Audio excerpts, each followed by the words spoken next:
বেশ কয়েকটা অ্যানালাইসিস দেখলাম, তারপর হচ্ছে অনেক টিভি চ্যানেলে কথাবার্তা শুনলাম, টক শো শুনলাম। তাতে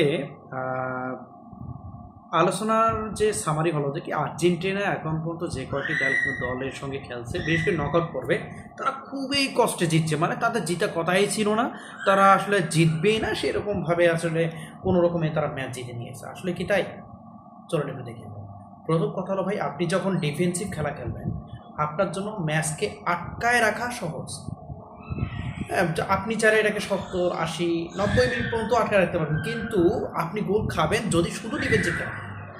এবং আর্জেন্টিনা আপনি দেখবেন যে আর্জেন্টিনার সঙ্গে কেপো ভার্দে আছে। আপনি ভাবেন কেপো ভার্দে স্পেনের সঙ্গে খেলছে, স্পেন গোল দিতে পারেনি।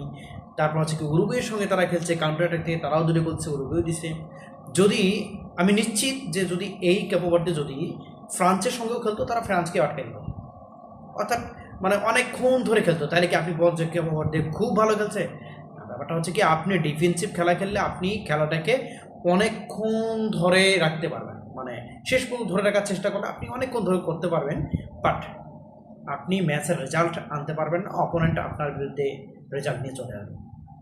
এখন আর্জেন্টিনা কেবো ভার্দের সঙ্গে খেললো, তারা ডিফেন্সিভ খেলা খেলছে এবং কাউন্টার অ্যাটাক দিয়ে তারা গোল পেয়েছে।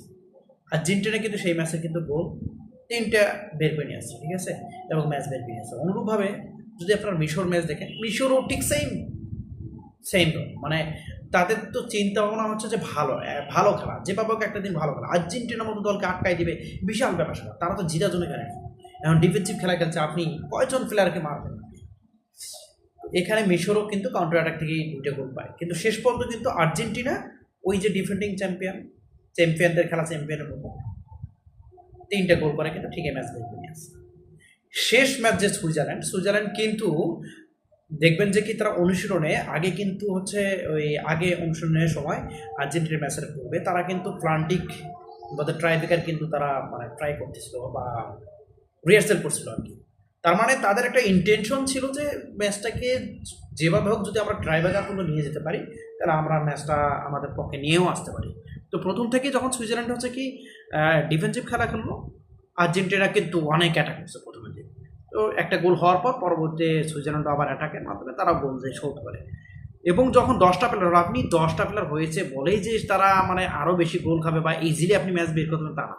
ব্যাপারটা আপনি ভাবেন, মানে তখন ডিফেন্স করার জন্য তো আর 10টা প্লেয়ারের দরকার নেই, 5টা 6টা প্লেয়ার হলে ডিফেন্স করা সম্ভব। আর সুইজারল্যান্ড তো অনেক ভালো দল, সেখানে তারা 10জন প্লেয়ারই হচ্ছে ডিফেন্সিভ করছে। আর আর্জেন্টিনা তো লাস্ট 30 মিনিট অন্তত 30টা আক্রমণ করছে এবং ঠিকই তারা কিন্তু আরও 2টা গোল দিয়ে কিন্তু ম্যাচ বের করে আসছে। এটাই আর্জেন্টিনা।